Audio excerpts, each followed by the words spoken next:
La fila era impresionante. Imagínense por un momento 200 y pico de soldados nuevos con apenas 20 días de instrucción del servicio militar obligatorio, escuchando la voz de un oficial de la Compañía de Comunicaciones 10, que era donde yo servía, diciendo: los 18 que voy a nombrar están designados a ir a la guerra de Malvinas. Yo con esos 18 años apenas, recién salido del secundario y con un fusil en la mano, cuando escuché mi nombre, di un paso al frente, se me llenó el pecho de orgullo y tuve una rara sensación de mezcla de patriotismo e ignorancia, porque nunca me puse a pensar si volvería vivo de esa guerra. Hoy en día todavía estoy pensando cómo en un minuto te puede cambiar la vida, porque yo quería una vida normal y no la tuve y no la tengo. Rápidamente volvimos a nuestra compañía para aprestarnos a salir para Malvinas. Esta es la dedicatoria que yo puse en mi libro que escribí 25 años después, en el 2007. Me tomo mis tiempos, ¿no? Macerar todo ese dolor y toda esa experiencia y metabolizarla para pasarla a un libro que hace un homenaje a las cartas que yo recibía desde el continente, de mi familia y de la gente común que escribía un soldado. Quizás incluso acá hay gente que escribió, o sus padres escribieron, o incluso sus abuelos. Así que para mí víctimas son todos. Víctima es mi familia actual, mis padres, mi hermano y todos los que me conocían. Así que bueno, volvimos al regimiento y bueno, rápidamente en 48 horas teníamos que partir.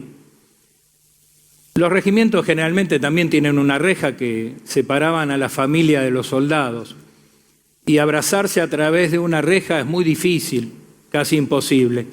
Los padres agarrados con fuerza a esos hierros y nosotros del otro lado, sin podernos ver y sin podernos tocar.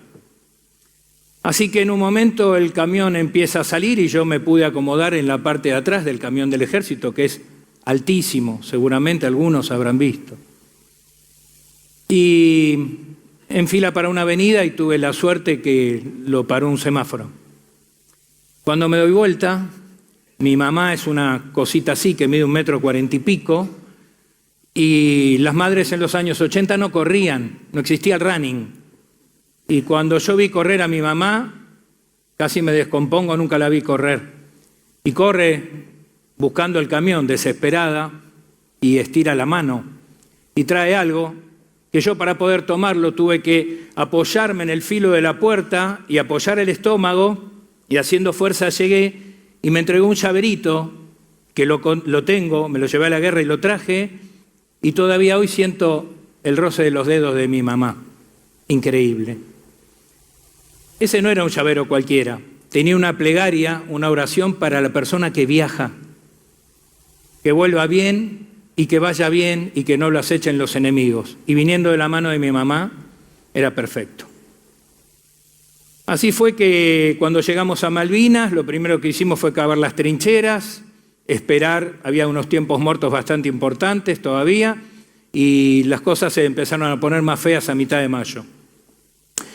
Escribir y recibir, creo sin dudas que si la guerra tiene una parte linda, es esta. Porque, como se dice generalmente, lejos, muy lejos de las pantallas y la inmediatez de hoy, se escribía en papel, no existía un teclado, la letra se dibuja, la letra era manuscrita, y ahí tenías la actitud permanente de tu familia y tus amigos queriéndote de vuelta, queriéndote traer a tu casa. Las cartas para los soldados de Malvinas y cualquier soldado en cualquier guerra del mundo que sea, eran fundamentales. Nos traían las alas que estaban en casa, los colores, los sabores, las voces de mi familia. Yo estaba necesitando eso urgentemente porque no lo tenía entre el miedo y el frío que teníamos dentro de una trinchera. Con el barro pasando la rodilla, con la piedra, con el arrastrarse. Cada carta que a mí me llegó la conservé en los bolsillos del pantalón de combate, que eran los más grandes. Me daba terror dejarlas en la trinchera. Compañeros míos lo hicieron y yo nunca lo pude entender. Siempre las guardé y siempre las leía muy despacito para que me duraran más. Eran una anestesia que estábamos necesitando en ese momento para mitigar tanto dolor. Estas son algunas de personas desconocidas que mandaban. Fíjense, por favor, la calidad de la escritura, la expresión que tiene eso. Estas cartas son históricas, son originales. Son la foto de la sociedad del 82. Te contaban todo lo que pasaba. Nosotros nos enterábamos por las cartas. Vivíamos a través de las cartas. Cuando yo escribía a mi casa, yo estaba frente a la bahía de Puerto Argentino, en un terraplén al lado del mar, y me tomaba una licencia temporaria de unos minutos, porque tampoco te sobra el tiempo en una guerra, y yo miraba a través del mar, del otro lado de la bahía, y pensé que había un puente, con una autopista de carriles de ida y vuelta hacia el afecto, hacia el calor de mi casa, hacia la vida que había dejado acá. Entonces mentía en las cartas que mandaba a mi familia y le decía que estaba bien, que siempre comía y que estaba abrigado. Y le decía a mi mamá que estaba lleno de plantas, que a ella le gustan, no había una sola. Bueno, esto para mí me pone sentimental porque en la trinchera éramos 4. De izquierda a derecha, Ricardo, Sergio y los 2 Marcelos. Estos son hermanos que la vida o la guerra me regalaron, ¿no? Qué loco que una guerra te regale hermanos. Pero así es, porque cada uno de nosotros dependía del otro y estaba para dar la vida por ese otro. Y en realidad no teníamos nada en la trinchera, nunca tuvimos nada. Teníamos que robar para comer, pero nos teníamos a nosotros mismos y éramos uno solo. Y creo que hasta el clima nos hizo más fuertes. Y al sabernos vulnerables, más todavía. Éramos absolutamente vulnerables.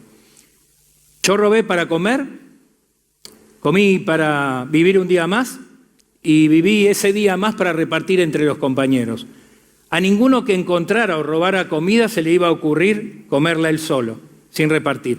Era una ley que se había hecho en una noche hablando en la trinchera. Eso era ley. Así que bueno, directamente en Puerto Argentino, cuando empezaron los bombardeos desde los buques ingleses, la ciudad era la caja de resonancia de los bombardeos. Desde los buques tiraban directamente 6 misiles. Recién al tercero escuchás la detonación del primero y antes silbar ese misil contra el roce contra el aire. El miedo era impresionante, pero en ese momento el motor del miedo nos ayudaba a no quedarnos quietos y a consensuar dentro de la trinchera cómo teníamos que movernos o no. El 14 de junio, lunes, la guerra termina, o la verdad que no sé si todavía terminó, para mí no. Fue el día de la máxima resistencia, como se dice. Los ingleses vienen bajando desde los montes y yo haciendo guardia, como siempre, 24 horas al día, sin moverme. Hambriados y enfermos, pasan miles de soldados corriendo, desesperados, diciéndome, andate, se terminó la guerra, volvemos. Y yo decía que no podía irme de la guardia, la tuve que dejar y volví al lugar donde tenía mis pocas cosas en mi equipo, donde nunca tuve ni siquiera una prenda impermeable. Entre el caos y los gritos de todos los que estábamos ahí, vi una bolsa transparente de nylon que llevaba pastillas de alcohol que servían para prender fuego y así tener luz y calor a donde fuéramos. Yo no sé lo que es rendirse, no sé lo que es estar prisionero, no sé si me iban a fusilar o si volvían una bolsa, no tenía idea. Bueno, una vez que hice eso, bajé de ese lugar y un oficial de mi compañía reunió a una docena de soldados y alguien trajo estas cintas celestes y blancas, que todavía la tengo, creo que soy el único que la trajo. Me puse a repartirlas como si fuera Frenchy Beruti en 1810 y cada uno se la prendió en el pecho del abrigo. Este oficial tuvo la idea de tomar la bandera de guerra de la compañía y pedir un barril de 200 litros de combustible. Todos alrededor de ese barril y el oficial, como si fuera una lanza, clava con el asta hacia abajo la bandera para que se empape la tela y la prende fuego. Y todos inmediatamente empezamos a cantar el himno nacional. Y yo lloraba como un chico. Y nos abrazamos, y ese momento es sublime. La guerra había terminado, pero la bandera no se entregaba. Para nosotros, los de la Compañía de Comunicaciones 10, la guerra había terminado el viernes 11, cuando murió Ignacio María Indino, un compañero nuestro que estaba solamente a 3 kilómetros en un cuartel de los Royal Marine. Murió en un bombardeo. Cuando nos enteramos, la guerra para nosotros ya había terminado. Y había que después contárselo a su mamá, Aurelia, que es la madre de todos. Y él era hijo único de madre viuda y no tendría ni que haber hecho el servicio militar. Y falleció.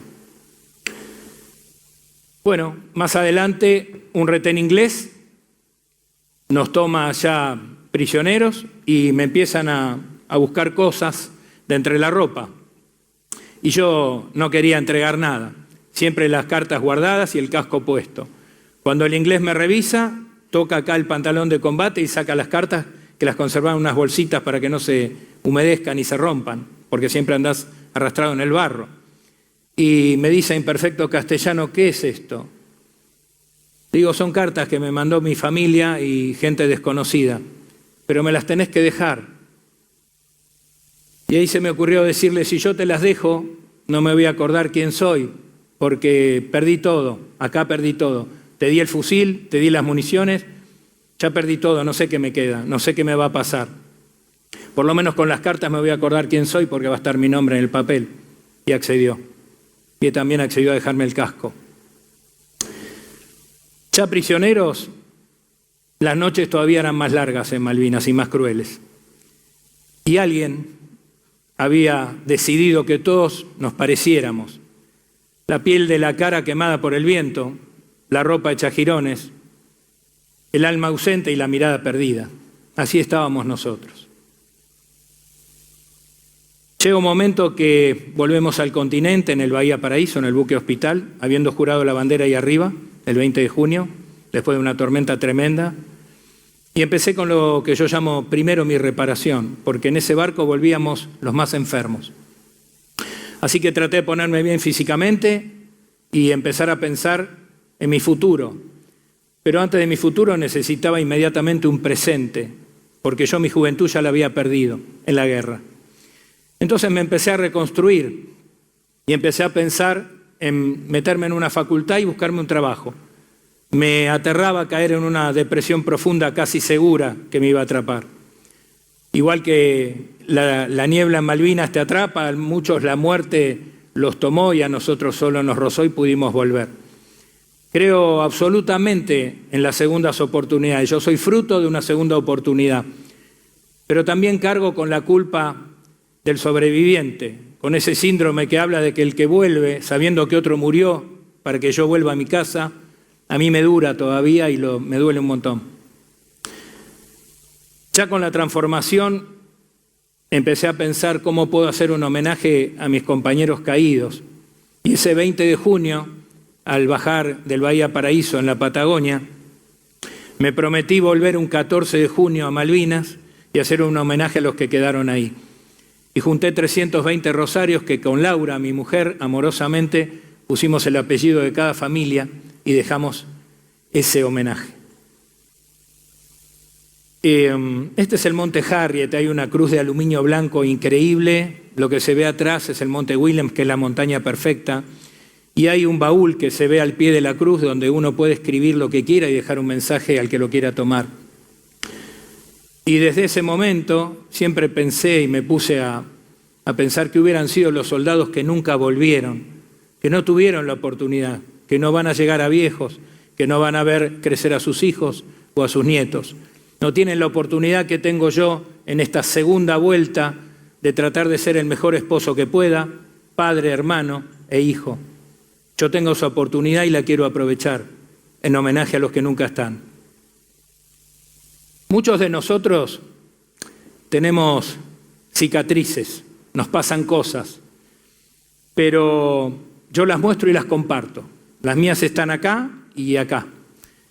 En Japón, mediante el arte, reparan los pedazos y las grietas de algún objeto que alguna vez tuvo historia y se rompió, uniéndolas con hilos de oro y plata para hacerlas más bellas y más fuertes a la vez. Depende solamente de nosotros de qué color queremos pintar esos pedazos rotos para lucirlos con orgullo. Yo no soy ex de nada. Yo sigo batallando todos los días y toda vez que suena el himno nacional, vuelvo a mi trinchera con mis compañeros como si estuviera en un eterno retorno. ¿Y vos, de qué color querés pintar tus cicatrices? Gracias.